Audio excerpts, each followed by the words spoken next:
Welcome to Level Up Your Writing, presented by the Warminster Township Free Library. This video is about research. Research is a word that can be intimidating to some people and exciting to others. But whether you love it or dread it, you're likely to run across at least a few moments while writing where you need to look up something. For this reason, I want to give you a little bit of a general overview on the importance of research, as well as give some tips and things to keep in mind.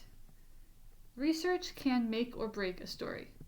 Good research can immerse your reader in your world and add complexity and layers to your plot and characters, while bad research, or a lack of it altogether, can pull your reader out of the story, distract, confuse, or mislead them.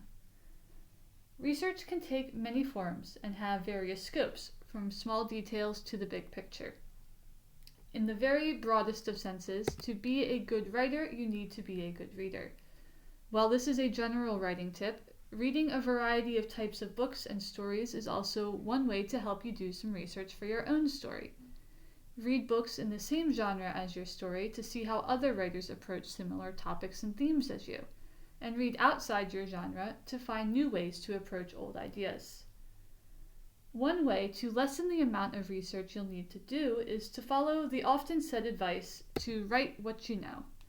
A lot of people take this advice very literally. For example, if you know about volleyball, you can probably write a story about volleyball without having to research as much as somebody who has never played volleyball. However, write what you know does not just mean to literally write plots that you have lived. Otherwise, things like historical fiction or fantasy wouldn't exist. While you will never live in ancient civilizations or use magic, you can still utilize your own experiences to ground the story in reality. If you know what it's like to lose people, to feel lost, to be happy or lonely or mad, you can draw from these experiences and memories to make your characters and conflicts in the story feel more real. In this way, you can still write about situations, locations, and other things you will never experience. Once you have that human element sorted out, from there you can use research to fill in the gaps that your own experiences can't cover. When it comes to doing that research, there are many ways to do it. You might need to go through some trial and error to see what works for you and what doesn't. Some people prefer to do most of their research before even starting their story, while some prefer to do the bulk of their research as they write. Either way you go about it, make sure you have a dedicated place to record or save any information you find so that you know where to find it again. Research can come from anywhere, from nonfiction books to websites and more. I personally love using YouTube, as you can find some very specific videos. For example, I once needed to know the layout of a very specific subway station, so I found a video of someone who walks through cities holding a GoPro, including some train stations. Another time I needed to know what a forest fire looked like, and was able to find a few videos that gave me the exact visual I needed. Google Maps is useful for things like travel times between locations, and Google Street View is invaluable when you're using real-world locations. When you do your research, it's best if you can find different sources for your information and not just one, because one source may be inaccurate or biased, but if you can find multiple that say the same thing, you might be on the right track.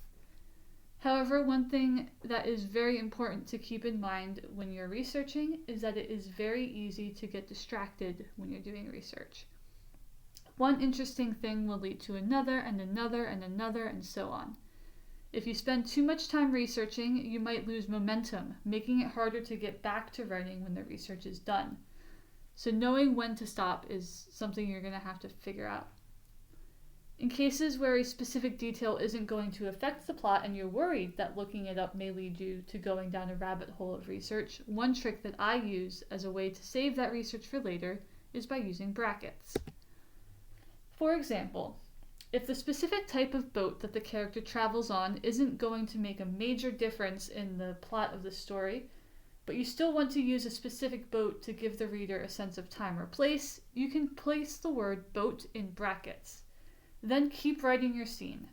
This way you don't throw off your momentum, and when you're done writing and want to go back to fill in that specific detail, you can just look for anywhere that you used brackets and begin to look up those details. This brackets trick is useful for more than just research, by the way. I use it whenever I'm writing and don't want to lose momentum. I'll use it for lines of dialogue. For example, Sarah says something funny if I can't think of anything funny off the top of my head. Or if I don't know how to transition to the next scene, I'll type transition and then figure it out later. Or if I don't know how to tell a part of a scene altogether, I'll just type a summary up inside the brackets of what I want to happen and move on to the next part of the scene that I do know how I want to write. There are as many different uses for these brackets as you can think of. As I mentioned earlier, it's very easy to get caught up in research, and you may find yourself with more knowledge than you need. If that happens, don't worry if everything you learn doesn't make it into the story.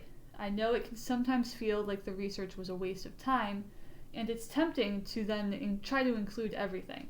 But this can lead to your story sounding like a lecture or a textbook, or to being distracting. Even if the exact facts you learned don't make it into the story, the research you do gives you a deeper understanding of a subject, allowing you to write with more confidence, which will shine through regardless of the specific facts that did or did not make it into the story. I hope this video gave you some things to think about when it comes to research. For today's writing exercise, I want you to go to Wikipedia, and then in the column on the left side of the screen, find the link for random article. Click this link until you find an article that's a decent sized length. Read it, get an understanding of what it's about, and then write a scene or a story that somehow incorporates what you just learned. Our next video will also talk about something that might require you to do a little research, and that is world building.